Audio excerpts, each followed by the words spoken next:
गुरु प्यारी साध संगत जी, आप सभी को प्यार भरी राधा स्वामी जी।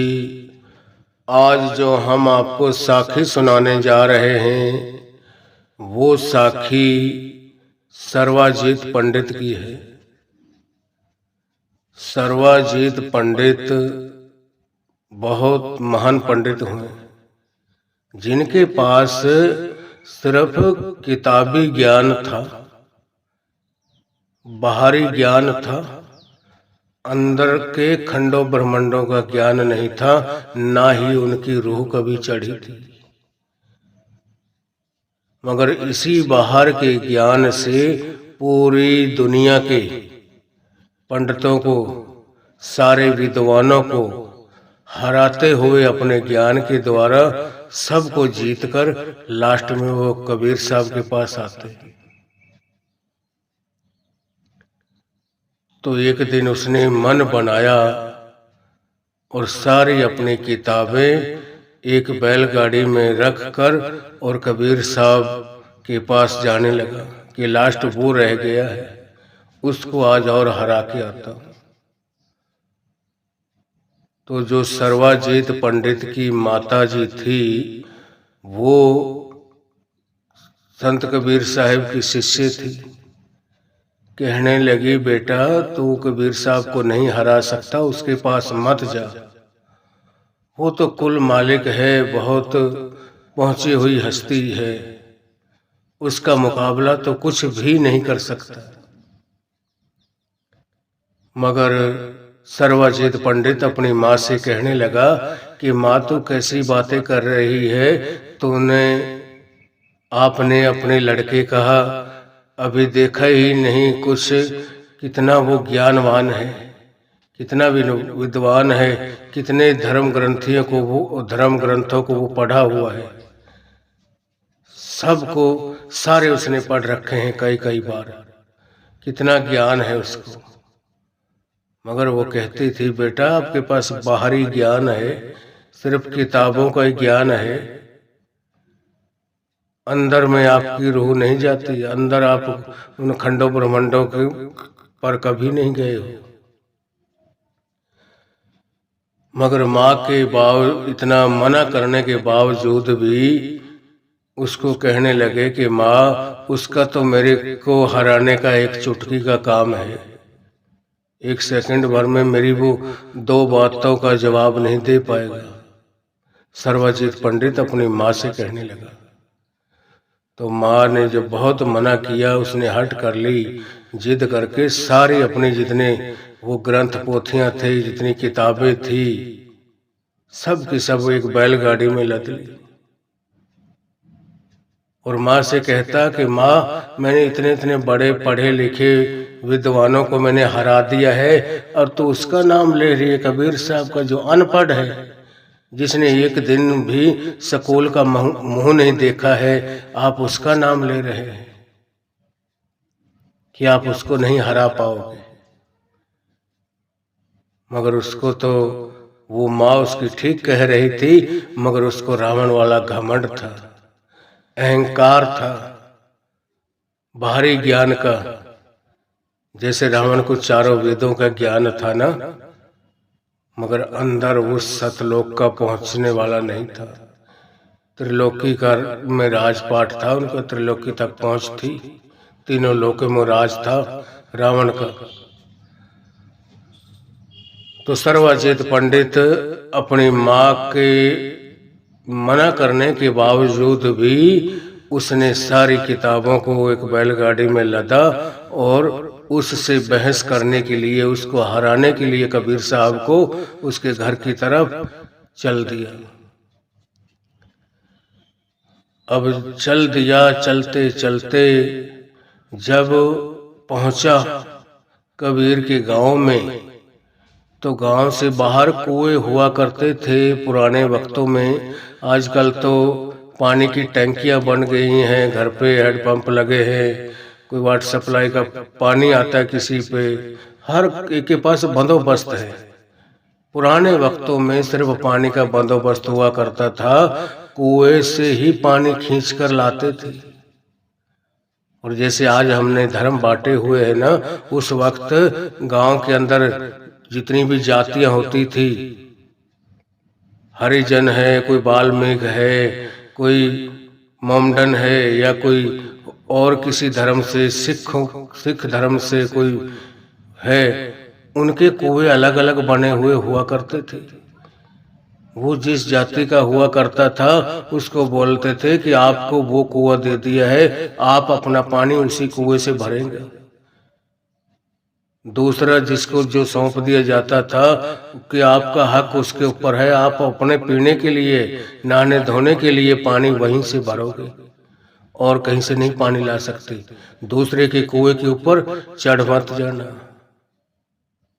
अब वो जमाना ऐसा था कि जो नीच जाति के, जो जिनको हम आज नीचा गिनते हैं, यह हमारी सोच है, हमने उनको ऐसा समझा है। मालिक ने तो कुछ जाति पाति कुछ नहीं बनाई, उसने तो एक इंसान बनाया है, एक इंसान को भेजा है धरती पर। मगर इस इंसान ने कितने फरेब, कितने रंग दिखाए हैं,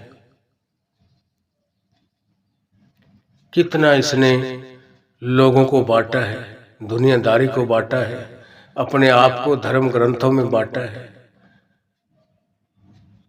मगर मालिक के घर तो हम एक है। मालिक तो एक पेड़ की तरह है, वो हमारी जड़ है, और हम तो एक डाली की समान है। जितने भी हम जातियां हैं, धर्म बनाए हुए, सबने अलग अलग, सब एक उस परमात्मा रूपी पेड़ के डालियां हैं, सब के सब। मगर इन सब का वो एक ही परमात्मा है। हम किसी नाम से उसको पुकारें, किसी तरीके से याद करें। ये नहीं कि हर धर्म ग्रंथ का, हमने धर्म ग्रंथ अलग अलग कर लिए तो वो परमात्मा भी अलग अलग बन जाएंगे कि आपको तो फलाना परमात्मा ही देगा और दूसरा नहीं देगा, आपको फलाना देगा। वो तो एक ही है। तो कुएं जो हुआ करते थे, बात कुएं पर चल रही थी। सर्वजित पंडित कबीर साहब के गांव पहुंच गया और वहां गांव के बाहर कुआं था। उस कुएं पर एक लड़की पानी भर रही थी, और वो लड़की भी कौन थी? वो कबीर साहब की लड़की ही थी, जिसका नाम कमाली था। वो भी बहुत पहुंची हुई हस्ती थी। पिता के प्रवचनों पर,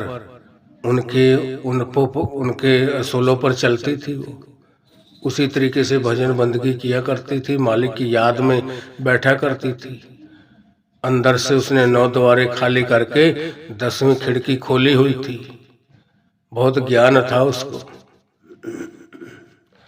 तो जब सर्वजित पंडित वहां पहुंचा अपनी किताबों को लेकर, और उसने पूछा कि बेटी, यहाँ कबीर साहब का घर कहाँ पड़ता है? कबीर रहते हैं, किस तरफ उसका घर है, कहाँ से जाऊं? तो उसने भी वो भी समझ गई उसको देख के कि इतनी इसने किताबें एक बैलगाड़ी के अंदर फुल भरी हुई हैं। ये तो आया है जिद बहस का कोई आदमी, ऐसा दिखाई दे रहा है। जाति से भी पता पड़ता था कि ये कोई पंडित है। उस वक्त जब कमाली से घर पूछा गया कबीर का, तो कमाली आगे से सर्वजित पंडित को कहने लगी कि कबीर का घर शिखर पर, ता पर सिलहली गैल, पिलकन न चढ़ सके, तहाँ पंडित लादे बैल। कि कबीर का घर तो यहाँ धरती पे है ही नहीं, उसका घर तो शिखर पे है, सचखंड में है। वो तो सतलोक का वासी है, वहां का रहने वाला है।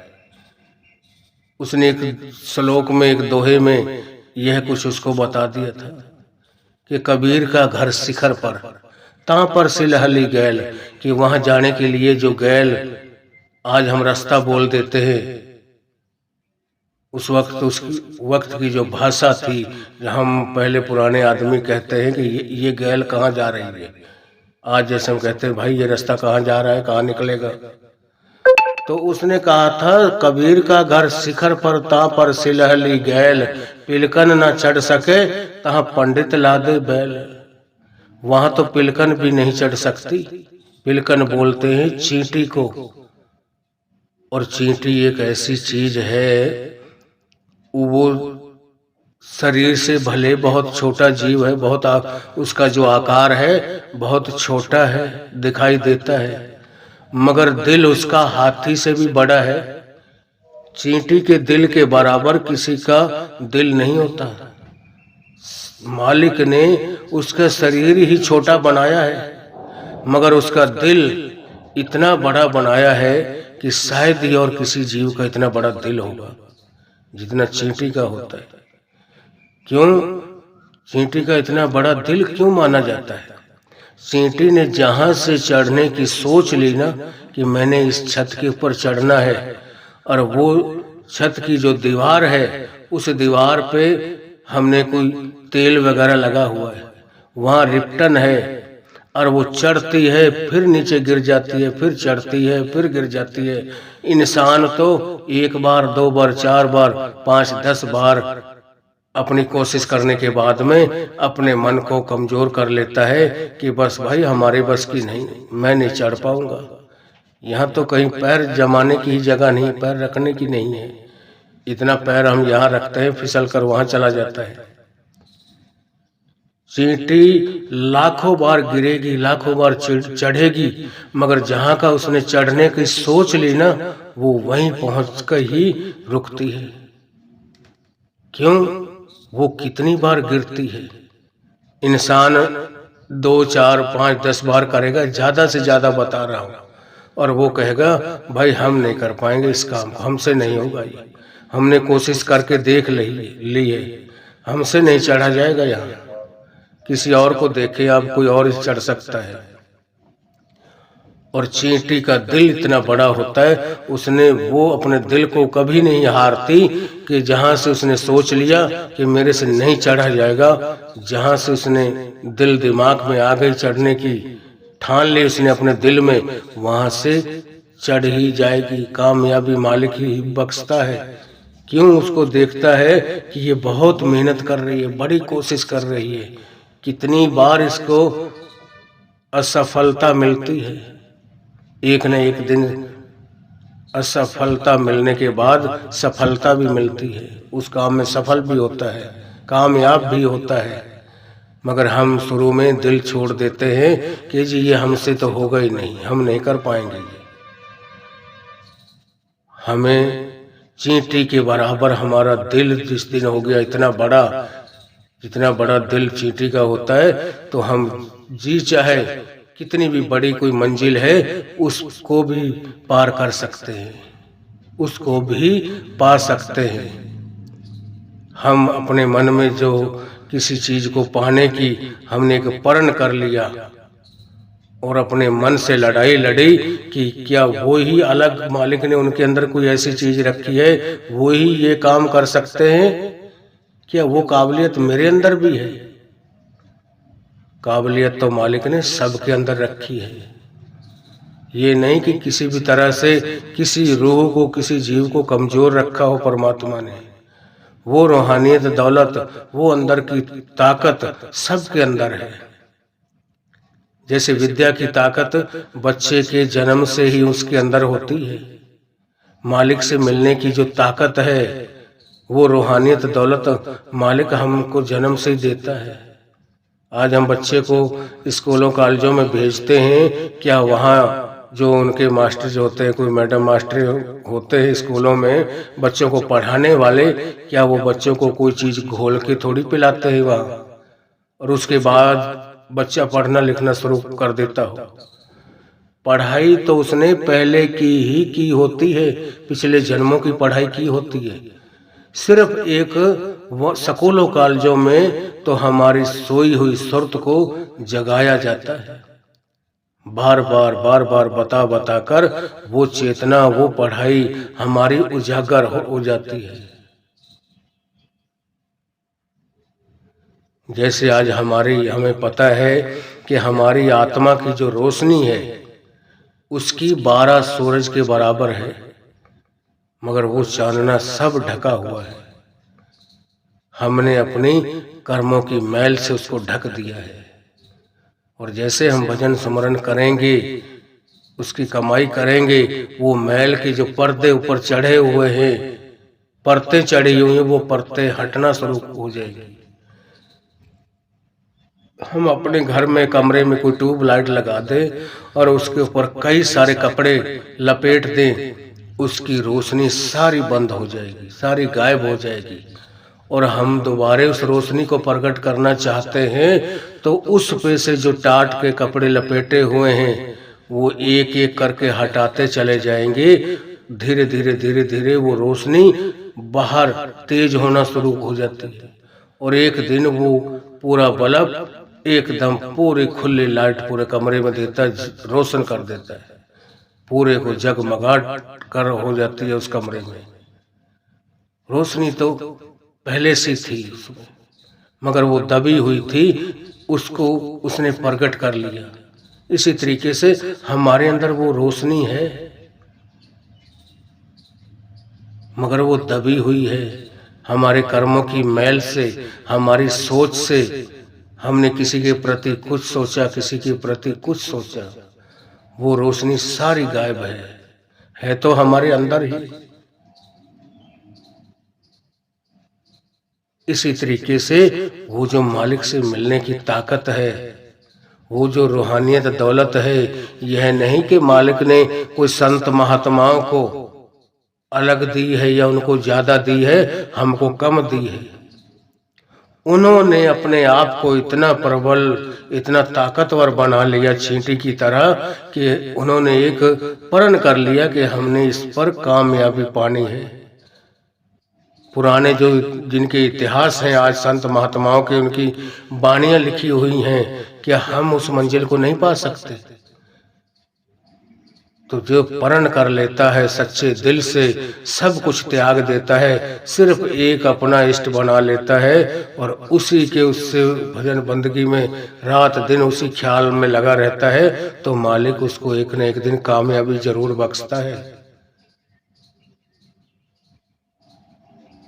शिकारी के घर पर कोई शिकार नहीं आती चल के।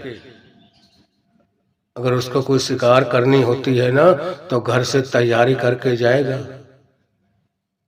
अपना धनुष तीर कमान सब कुछ लेके जाएगा और जंगल में घूमेगा, उसके ऊपर तीर लगा के। कोई भी शिकार निकल के भागेगी तो उसमें मारेगा और उसको मार के अपने घर ले आता है, अपने आप को चल के नहीं जाता। इसी तरीके से वो चीज भी हम उसके नाम पे निकलते हैं, उसको पाने के लिए एक न एक दिन हमें वो जरूर मिलती है तो सब कुछ हमारे अंदर ही। ये नहीं कि परमात्मा कहीं और बैठा है, इस शरीर रूपी घर में बैठा है, जिसके बारे में वाणी में बताया गया है, सब किछ घर में बाहर नाही, बाहर ढूंढे सो भरम भुलाई। अब बात हमारी कहाँ चल रही थी? सर्वजीत पंडित की। तो जब यह श्लोक बोला उसने, कबीर का, सर्वजीत ने जब घर पूछा कबीर का, और वो कबीर की ही लड़की थी कमाली, और उसने वो दोहा बोलकर बताया कि अंकल यहाँ कबीर का घर नहीं है धरती पे, उसका तो घर सतलोक में है, सचखंड में है। मगर उसको इतना ज्ञान कहाँ था? उसने पूछा, बेटी मैं कबीर का घर पूछ रहा हूँ। कहने लगी, इसी गली में चले जाओ, आगे थोड़ा इधर मुड़ जाना दाईं तरफ, किसी से पूछ लेना, वहीं हमारा घर है, या मैं आपके साथ चल रही हूँ, मैं उसी की लड़की हूँ। उसने कहा, ठीक है बेटी, मैं आप चलो आगे आगे, मैं आपके पीछे पीछे चलता हूँ।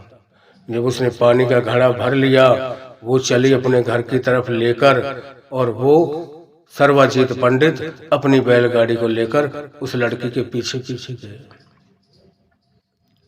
और जाकर दरवाजे पे खड़े हो गए। कहने लगे, भाई गुरुजी को बुलाओ, कबीर साहब आए, मैं उनसे वचन विलास करना चाहता हूँ। तो वो लड़की ने कहा कि अंकल वो तो अंदर अपने मालिक के ध्यान में बैठे हुए हैं, वो खड़े होंगे, अपनी ही मौज से खड़े होंगे, कब खड़े होते कब नहीं इसके बारे में हम कुछ नहीं जानते। हमने आज तक ना उसको कभी कुछ कहा है, जब वो जी चाहे जब उनका खड़े होते हैं। तो सर्वजित पंडित ने क्या काम किया, कमाली से कहने लगे कि बेटा एक गढ़वा लाओ, और उसने पानी भर के जब उसके लिए लाई, उसने दिया पानी का गढ़वा भर के, और कहने लगा वो सर्वजित पंडित कि ये ले जा कबीर को दे देना। अब वो लेके गई अपने पिता के पास, कहने लगी कि पिताजी यह उस पंडित ने भेजा है पानी का गढ़वा भर के। अब उसका क्या मतलब था उस पानी के गढ़वे का, कबीर को दिखाने का, उसको बताने का।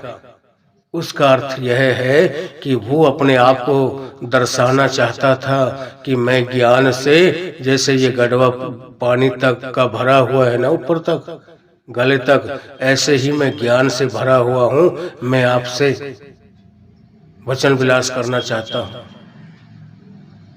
तो कबीर साहब ने आगे से क्या किया, एक सुई को डालकर और वापस जा दे दिया अपनी लड़की को कि जा बेटी ये उस पंडित को दे दे वापस। उसने जब देखा, उसने वापस लाके दे दिया पानी को।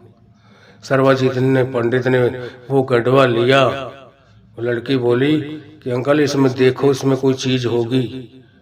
तो उस तले में पहुंची हुई थी एक सुई पड़ी हुई थी। उसका क्या मतलब था? उसका मतलब यह था उस सर्वजित पंडित को बताने का कि भाई ज्ञान से मैं भी ज्ञान भरा हुआ हूं, और जैसे ये ज्ञान मैंने पानी को भी नहीं हिलने दिया, पानी भी ऐसे के ऐसे भरा हुआ है, और सुई भी मैंने इसके बीच में से सीधी छोड़ी है, वो तले में जाकर बैठ गई है। उसका मतलब था कि मैं भी सुई जैसे नीचे आकर पानी को भी नहीं हिलने दिया, नीचे बैठ गई है। पानी भी उतना का उतना है, मैं भी सुई की तरह हर लोक परलोक में सब जगह मौजूद मिलूंगा आपको। सारे खंडों ब्रह्मांडों में जहां देखोगे वहां मैं आर पार मिलूंगा, बाहरी ज्ञान से भी और आंतरिक में भी। जहां भी आप जिस लोक परलोक में देखोगे वहां आपको कबीर ही कबीर दिखाई देगा। उसका भाव ये था कि मैं सारे खंडों ब्रह्मांडों को चीरता हुआ सब जगह में आखिर तक पहुंचा हुआ हूं। तो क्या समझता अपने आप को चार धर्म ग्रंथों को पढ़ के, इन किताबों को पढ़ के बहुत बड़ा विद्वान बन गया हूं? तो उसने फिर कहने लगा नहीं, मैं उससे मिलना चाहता हूं। तो कमाली उसको कबीर साहब के पास लेकर गई। उसने कई बातें पूछी, तो उनका तो वो तो खुद परमात्मा थे, वो तो जन्म से ही अवतार थे। जैसे राम आए हैं, श्री कृष्ण आया है, कबीर साहब आए हैं, गुरु नानक आए हैं। बचपन से ही बाबा फरीद थे, बचपन से ही मालिक ने, उसकी माता ने उसको लगा दिया था। ध्रुव भगत था, प्रहलाद भगत था, कितने कितने जिनको बचपन से ही वो मालिक की उसमें जुड़ गए, मालिक की भजन बंदगी में लीन हो गए।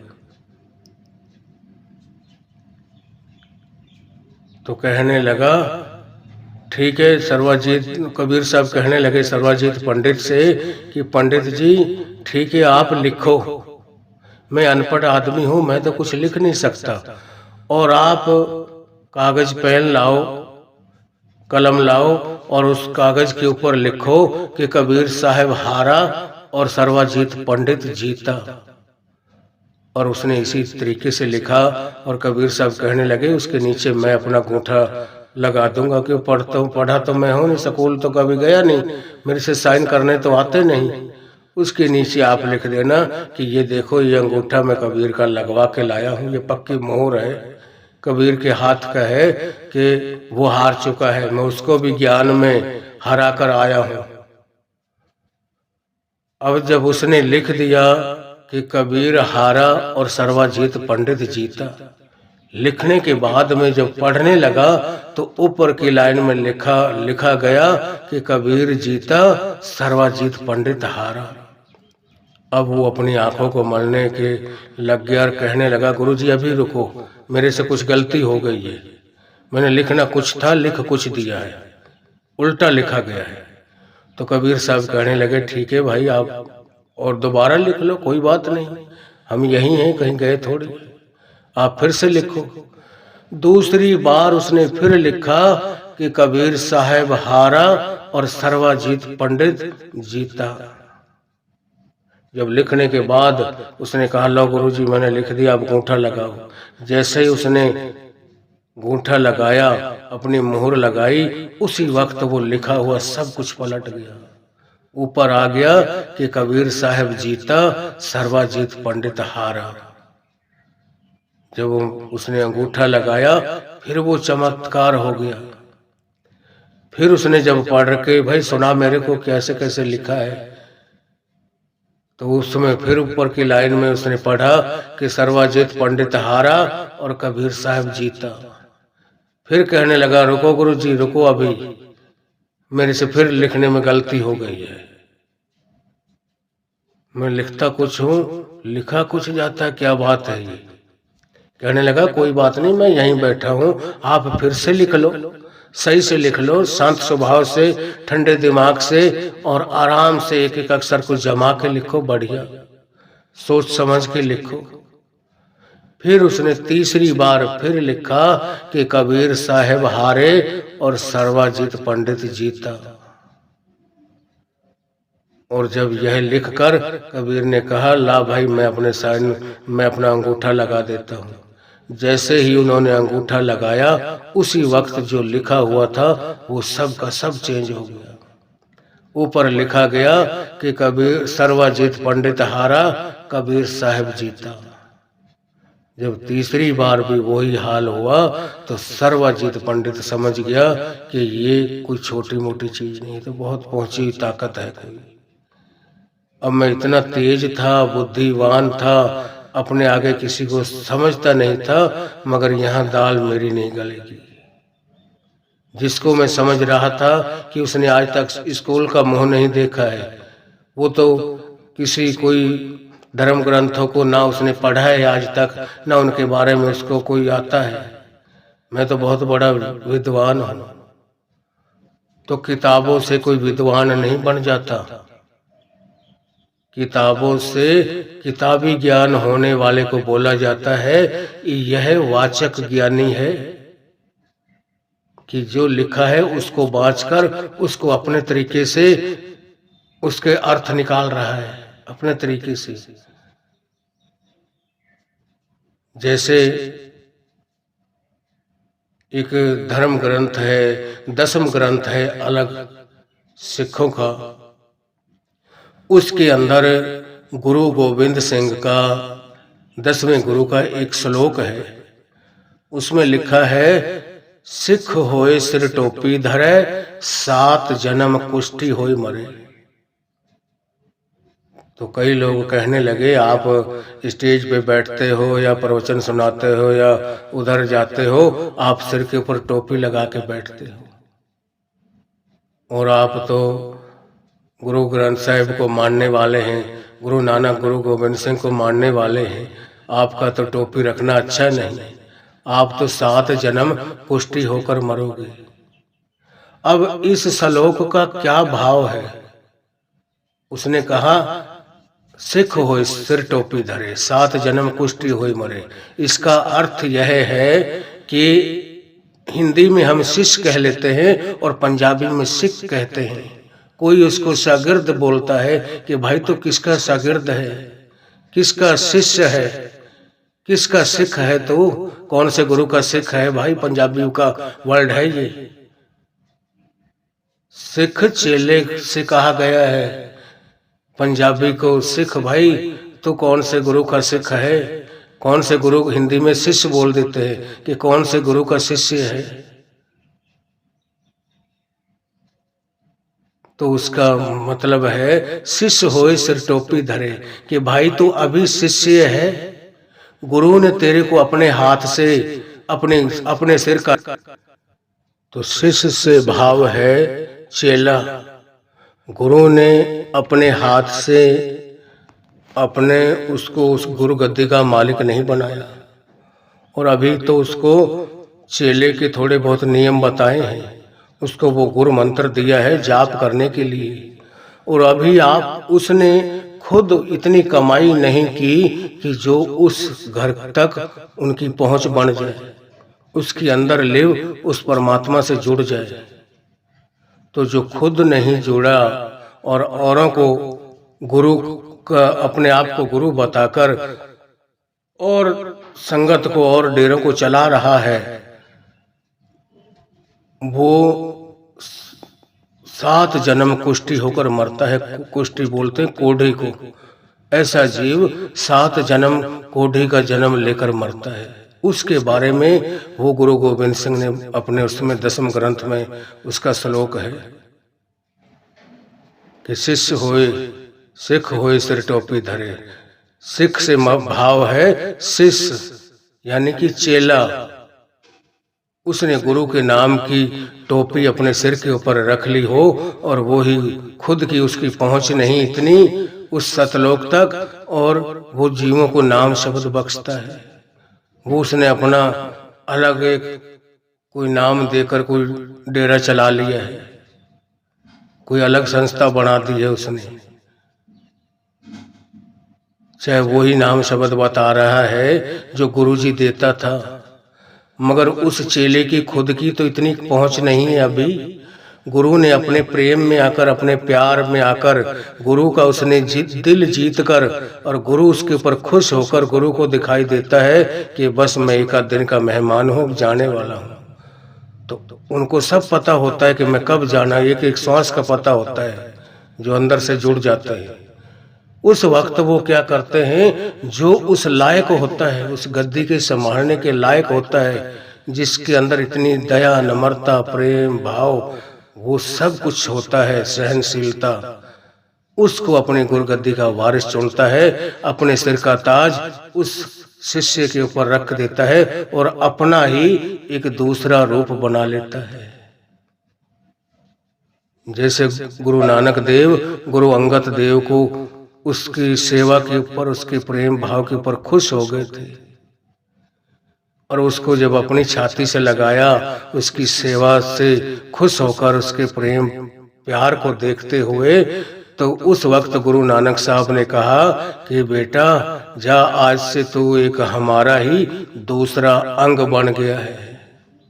उसका गुरु नानक देव ने नाम रखा था, लहने से अंगत कर दिया था, नाम उसका लहना था। और जब उसने गुरु नानक देव ने उसकी सेवा के ऊपर, उसकी भक्ति भाव को देखकर उसके ऊपर खुश हो गए, और उसको अपनी जैसे छाती से लगाया और कहने लगे, जा बेटा आज से तू हमारा ही दूसरा अंग बन चुका है, और आज से तू, तेरा नाम गुरु अंगद देव होगा। दूसरा गुरु इस तरीके से बना था। गुरु जब अपने प्यार में आकर, अपने प्रेम में आकर गुरु को वो सारी शक्ति वो प्रदान करता है, सारे वहां तक उसकी पहुंच कर करता है, अपनी तवज्जो, अपनी अटेंशन भी उसको देता है पूरी, कि उसकी अगर थोड़ा बहुत नीचे है तो अंदर तक जुड़ जाए, एक मिक हो जाए, जिसको गुरु अपनी कमाई भी बख्श जाते हैं। अपना ही एक दूसरा रूप होते तो वही है। गुरु तो सिर्फ कपड़े चेंज करता है, जैसे हमने ये कपड़े आज पहने हुए हैं, ये पुराने हो गए, ये फटने की कगार पर पहुंचे हैं। उस वक्त वो गुरु क्या करते हैं, एक नया शरीर में अपनी शक्ति, अंदर जो रूह होती है, अंदर ताकत होती है, वो वही होती है, बदलता सिर्फ शरीर है। आत्मा कभी मरती नहीं, वो तो अजर है, अमर है। वो तो उस परमात्मा रूपी समुद्र की एक बूंद है, वो कभी नहीं मरती। उनके बारे में यह श्लोक गुरु गोविंद सिंह ने कहा था कि सिख होए सिर टोपी धरे, 7 जन्म कुष्ठी होए मरे। कि भाई तू अभी सिख है, गुरु नहीं है। सिख कह ले, शिष्य कह ले या चेला कह ले, बात एक ही है। मगर आज के जो समझाने वालों के ऊपर में यह मेरे को बोलना पड़ रहा है कि आज के जो समझाने वाले हैं वो क्या कहेंगे, अरे तू भी सिख है और मैं भी सिख हूं, बता तू सिर पे टोपी रखना चालू कर दे तूने, तू पगड़ी बांध। भाई हम सिर के ऊपर पगड़ी बांधें या हम मूछ दाढ़ी रखें या ना रखें, इन चीजों में रूहानियत नहीं है। मान लिया ये एक पहचान है, गुरुओं ने अपनी अपनी पहचान दी है। भगवे पहन लिए, वो भक्त बन गया, उसका आओ भगत जी। खालसा वाले 5 उसने उसके पास अपने गुरु के बताए हुए वो कागार हैं, वो अमृतधारी है, वो अपने अस्त्र बस्तर में अपने बाणे में है, उसको हम खालसा बोलते हैं कि यह खालसा है। एक ये पहचान बना देगी, और पहचान भी ये हमारे अलग अलग, जैसे हमारी सोच बनी, जैसे उन्होंने देखा ये खालसा, उन्होंने एक शेर कौम बनाई है, सूरमा कौम बनाई है कि अब इतना अत्याचार, इतना जुल्म बढ़ चुका है, अब हर एक की बस की नहीं है। जहां ये 5 सिंह सजाए गए थे, गुरु गोविंद सिंह ने अमृत तैयार किया था और उनकी 10-10 लाख फौज हुआ करती थी, इनके पास तो 10,000 फौज थी। और जब वो अमृत छकाकर उनको पूछा कि अब बताओ ये आपको कैसे लग रहे हैं, तो उन सिंहों ने कहा कि गुरुजी हमें अब ऐसे दिखाई दे रहे हैं, इतने छोटे दिखाई दे रहे हैं जैसे चींटी होती है, कि हम तो इनको अपने पैरों को नीचे मसल कर निकल जाएंगे। ये हमारे आगे कुछ भी नहीं है, ना के बराबर है। तो ये ताकत किस में है? उस नाम में है, उस अमृत में है। खुद गुरु जो खुद अपने हाथ से अमृत तैयार करके पिलाता है किसी को, उसको तो अमर कर जाता है। जैसे गुरु रविदास के पास संत पीपा जी गए, राजा पीपा गए थे। संत तो वो बाद में बनते हैं जब उनको बहुत गहरी चोट लगती है उस अमृत के बारे में। और गुरु रविदास की झोपड़ी पर गए तो गुरु रविदास का जो पेशा था, उनका जो कारोबार था, वो जूतियां बनाने का, वो खाल को रंग रहे थे। उसके हाथ दोनों लाल रंग का पानी था और खाल को रंग रहा था।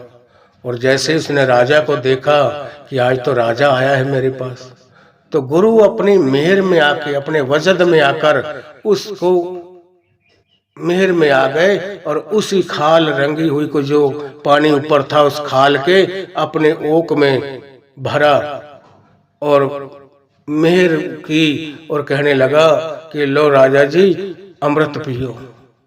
अब उसके मन में आया कि गुरु ये इस पानी को इतना बुरा, इतना गंदा है और खाल के है, किसी पशु की, किसी भी जीव की है, गाय भैंस हाथी घोड़े किसी की भी है ये खाल, और उसके ऊपर वो इतना गंदा पानी है लाल रंग का, और उसको यह गुरु रविदास कह रहा लो राजा जी अमृत पियो। ये कैसे हो सकता है? मगर उसको इधर ये भी पता था कि ये बहुत बड़े नामी ग्रामी महात्मा है, लोग उनको बहुत इनकी सराहना करते हैं। मेरे पास भी जितनी मेरी प्रजा आती है, नगर वाले सब कहते हैं गुरु रविदास तो गुरु रविदास ही है, वो तो कुल मालिक का रूप है, वो तो आप ही परमात्मा, वो छोटी मोटी चीज नहीं है। तो उसने सोचा कि शायद कोई ऐसा ना मेरे को श्राप दे दे कि मेरी आगे चल के किसी राजा महाराजा से मेरी हार हो जाए। आज भी जैसे हमारे राजा हैं देश की, वो देखते हैं कोई बहुत बड़ी संस्था है जो जिनके पास बहुत ज्यादा जनसंख्या पहुंचती है सत्संग सुनने के लिए, राधा स्वामी सत्संग व्यास की हुई, चाहे डेरा सच्चे सौदे वाले की हुई, या कोई जितने भी संत महात्मा हुए हैं, वो जिधर देखते हैं कि बहुत ज्यादा इधर पब्लिक इससे जुड़ी हुई है, उधर वो भी दिखावा जरूर जाके करते हैं कि इसको हम भी मानते हैं। तो वो जब राजा उसके पास गया, उसकी इतनी मान सुनी थी, मगर उसके दिल में वो आ गया कि मैं अगर पानी नहीं पीता तो पता नहीं क्या बद्दुआ दे दे मेरे को, क्या श्राप दे दे। मालिक की भजन बंदगी करने वाला है, महात्मा है।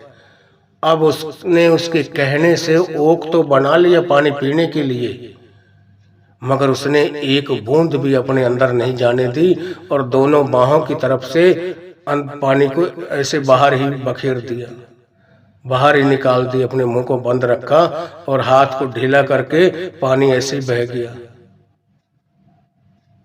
अब वो जो रंग था दोनों बाजुओं की तरफ चढ़ गया। उसने जो धोबी की लड़की से धुलवाया, मैं आगे ना जाता हुआ इस चीज को यहीं विराम देता हूँ कि धोबी की लड़की ने फिर वो चूस चूस कर, जब वो गहरे रंग चढ़े हुआ था उसके कुर्ते में, राजा के में, उसने जब वो उतारा तो उसको वो रूहानियत रंग चढ़ गया, उसका 10वां द्वार खुल गया। कैसे खुला? उस अमृत से जो गुरु ने अपने हाथ से बनाया, उनके अंदर वो इतनी बड़ी ताकत होती है कि वो ऐसा अमृत तैयार कर सकते हैं कि जो पहले की जितने जितने राजा महाराजा मालिक की भजन बंदगी करके वो अमर फल ले लेते थे, अमर का वचन ले लेते थे, उसको प्रकट करके कि मेरे को कोई अस्त्र शस्त्र ना मार सके, कोई दुनिया का विद्वान, कोई कितने से बड़ा बलवान कोई मेरे को मार ना सके जब तक मैं ना चाहूं। इच्छा वरदान ले लिया करते थे, मगर मौत तो उनकी भी तय थी, वो बहाने, वो जरिए लगने थे। मगर ये बात मैं अमृत के ऊपर ला रहा हूं कि अमृत के अंदर कितनी ताकत है, जिस अमृत को सतगुरु खुद अपने हाथों से तैयार करते हैं और अपने सेवकों को, अपने सिंहों को पिलाते हैं, उसकी ताकत कुछ और ही होती है। इसी तरीके से जिस शिष्य को, जिस सिख या चेले को गुरु अपने हाथों से, इतना पहुंचा हुआ गुरु जब अपने इस शरीर को त्यागता है ना, क्यों, ये यहाँ से मिला है, हमें यहीं छोड़ के जाना है, और ये वो नए शरीर में जब धारण करता है तो अपना जो सिर का ताज है और अपनी जो जितनी ताकत है उसके अंदर भर जाता है, दूसरे शरीर में प्रवेश कर जाती है वो ताकत, और एक नया शरीर धारण कर लेती है, पुराने शरीर को छोड़ दिया जाता है।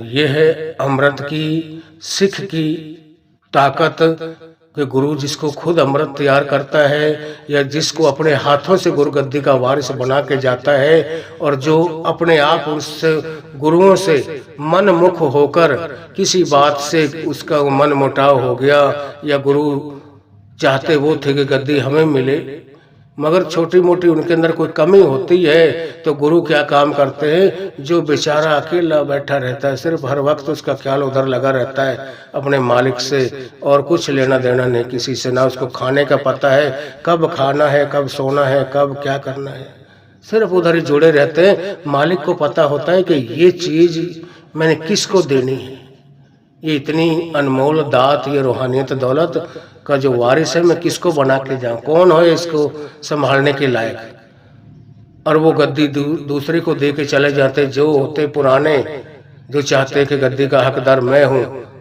मगर उनके अंदर गुरु जानते हैं कि इसके अंदर क्या कमी है और क्या अच्छाई है। इस चीज का तो गुरुओं को ज्ञान होता है, मगर जब उनको वो चीज नहीं मिलती, गुरु गद्दी दूसरे को दे के चले जाते, तो वो क्या काम करते हैं, अपनी कोई भी नाम देकर अपने आप को संत कहलाने लग गया, और आप गुरु बन गया, और वो ही गुरु वाले नाम शब्द उन शिष्यों को देने लग गया।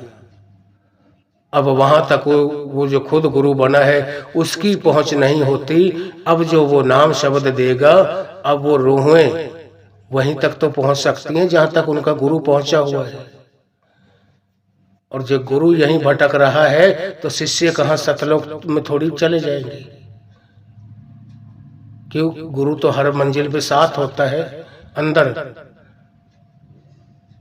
इसीलिए तो वाणी में कहा जाता है, नाम रहो रहो गुरु गोविंद के अंदर तो सिर्फ दो ही चीजें जाती हैं। एक तो नाम, जो आपने मालिक का नाम लिया, भजन बंदगी की, और एक वो नाम देने वाला सतगुरु आपके साथ होता है। उसको देखते ही हर पावर दूर चली जाती है, नजदीक नहीं होती। जिसके साथ पूर्ण संत होता है, जिसके साथ पूरा गुरु खड़ा होता है, वो फिर किसी से डरता नहीं। जिस बच्चे का बाप साथ खड़ा होना, वो कहीं चला जाएगा और कहीं बेधड़क होके उसको यह हिम्मत रहेगी कि मेरा बाप खड़ा है, मेरे को कुछ होने नहीं देगा और ना ही किसी दूसरे को कुछ कहने देगा। और जब उन्होंने कोई और नाम देकर अपना एक डेरा संस्था अपने अलग चला लेते हैं, ऐसों की जब पूरी पहुंच नहीं होती और वो खुद भी डूबते हैं, अपने शिष्यों को भी डूबेते हैं। ऐसों के बारे में वो श्लोक बोला गया गुरु गोविंद सिंह का, सिख होए सिर टोपी धरे, कि आप अभी सिख थे, शिष्य थे, और आपने गुरु के नाम की सर पर टोपी रख ली। 7 जन्म कुष्ठी हुई मरे। आपको भाई 7 जन्म कोढ़ी का लेके मरना पड़ेगा, तब जाकर उन रूहों का उद्धार होगा जिन्हों को आपने भटका दिया। आप उनको बेचारों को सही दिशा नहीं मिली, आप तो डूबे ही हो, उनको भी बेचारों को डुबा दिया। यह श्लोक उनके लिए है। तो इस साखी को मैं ज्यादा लंबा ना ले जाता हुआ, जो पूर्ण संत महात्मा हैं वो कुल मालिक होते हैं। वो दिखाई हमें देते हैं कि यह हमारे जैसे ही तो इंसान है, मगर इंसान होते नहीं, वो तो भगवान बन चुके होते हैं। वाणी में आता है ना, हर का सेवक सो हर जेहा, भेद न जानो मानस देहा, कि वो सच्चा हरि के सेवक बन जाते हैं। फिर उस हरि में और उस सेवक में, हर का सेवक सो हर जेहा, भेद न जानो मानस देहा, कि इस भेद को मत अपने दिमाग में लाओ कि ये तो हमारे जैसा ही, इसका तो शरीर है। उस हरि में और उस में कोई फर्क नहीं होता, एक ही घर के वासी होते हैं, एक मंजिल के, एक मुकाम के पहुंचे हुए होते हैं।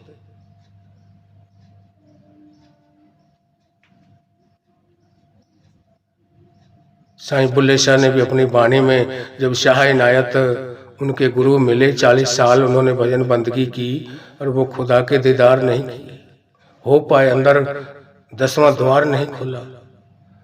तो एक दिन बड़े मायूस होकर बैठे थे, और जब अंदर से किसी को प्रेम आ जाता है ना, तो मालिक की याद में रोने लग जाता है, तो मालिक फिर उसका रास्ता खुद ब खुद निकाल देता है।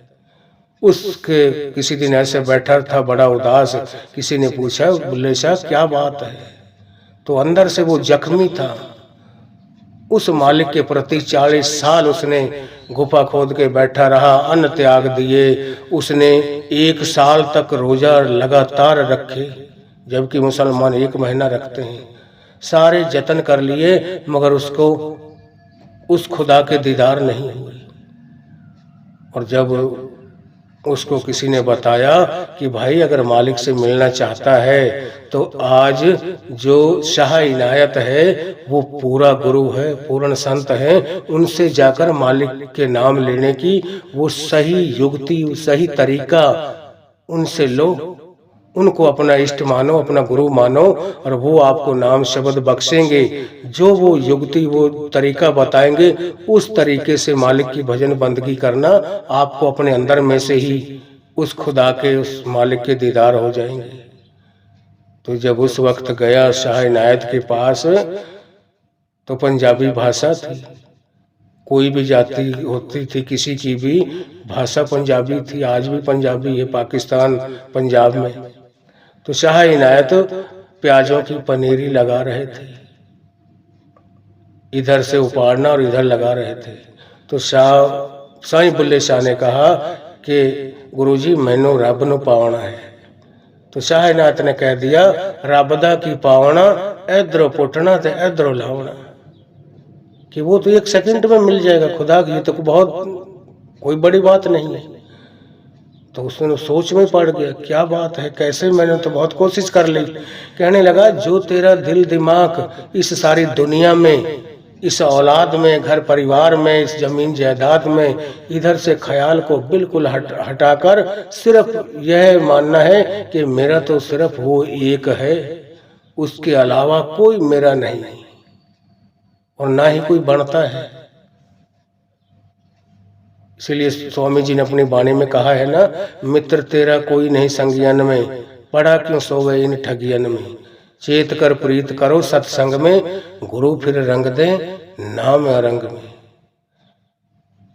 तो जब वो शाह इनायत ने ये बात कही तो उसी वक्त उनका आ चुका था, उनके पैरों में पड़ गया कि गुरुजी मेरे को सही दिशा, सही राह दिखाओ। बड़ा उनके अंदर वो रुदन था, बड़ा रोष भरा हुआ था, प्यार भी था। जब जाकर वो शाह इनायत ने उसको वो नाम शब्द की बख्शिश की, मालिक से जुड़ने की वो युक्ति, वो तरीका बताया, उस तरीके से उन्होंने भजन बंदगी की तो उसका ये 10वां द्वार खुल गया। उसको उस खुदा के, उस मालिक के अपने घट में से, अपने शरीर में से दर्शन हो गए। तब उसने कहा था कि ना रब तीरथ ना रब मक्के, सिजदे कर गया खिस गए मत्थे, जिन पाया तिन दिल विच यार।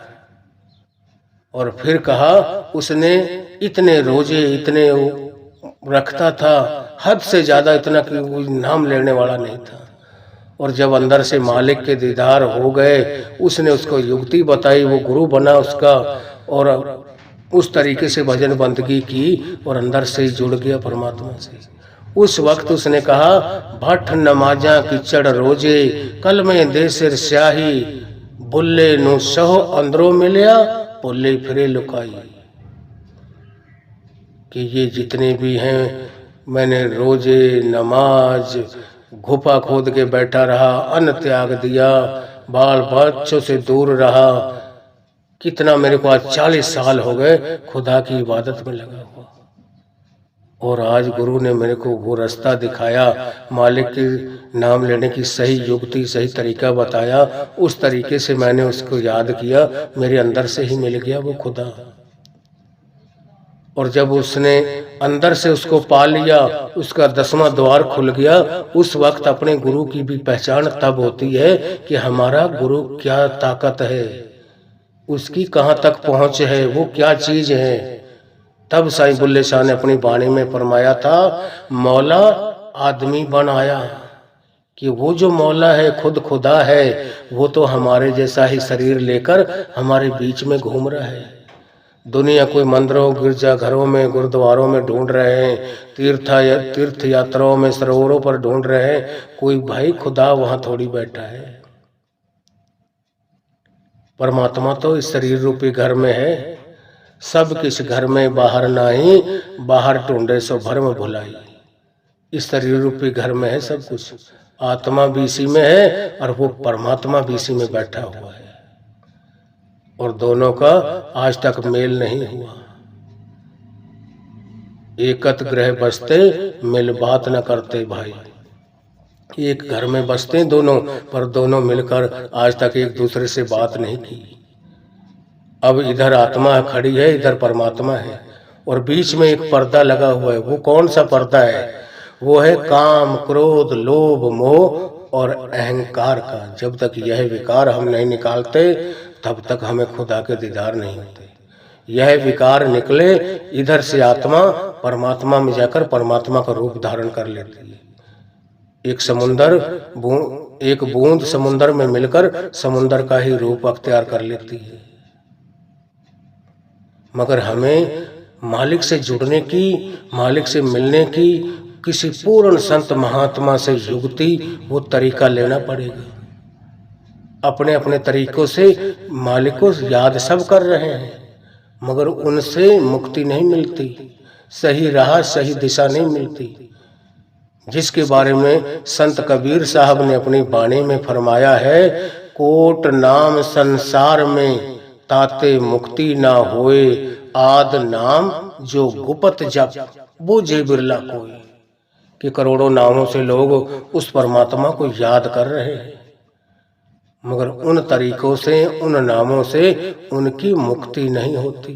कोट नाम संसार में ताते मुक्ति ना होए, आद नाम जो गुप्त जप, कि जो मालिक ने अपने आप को मिलने की एक युक्ति, एक तरीका, जब सृष्टि बनी थी जिस दिन, उस दिन भी वही नियम था। आज भी उस खुदा से जो मिलना चाहता है, उस परमात्मा को पाना चाहता है, आज भी वही तरीका है। आद नाम जो गुप्त जप, बूझे बिरला कोई, कि जो आदि जुगाद से मालिक ने एक नियम तरीका बनाया था, यह नहीं, ये निशान तरीके यह अपने बदलता रहता है। परमात्मा रोज रोज अपने नियम, अपने असूल नहीं बदलता, उसका वही है, आदि जुगाद तक वही रहेगा। तो मैं इस साखी को ज्यादा लंबा न करते हुए इस साखी को यहीं विराम देता हूँ। अगर मेरे से कोई गलती या कोई शब्द ऐसा बोल गया हो जिससे किसी भाई बहन को, उनके दिल को ठेस पहुंची हो, या उसको अच्छा ना लगा हो, समझ ना आई हो, तो वो दोबारे मेरे पास मैसेज कर सकता है, मेरे को कमेंट में लिख सकता है। और हमारे रूहानी साखियाँ चैनल को लाइक व सब्सक्राइब जरूर करें। कमेंट में राधा स्वामी लिखना ना भूलें, और यह भी लिखें कि आपको यह साखी कैसी लगी और हम कहाँ से सुन रहे हैं, इसमें मैंने कहाँ से कोई गलती की या सही बोला, यह भी लिख कर भेजना। राधा स्वामी।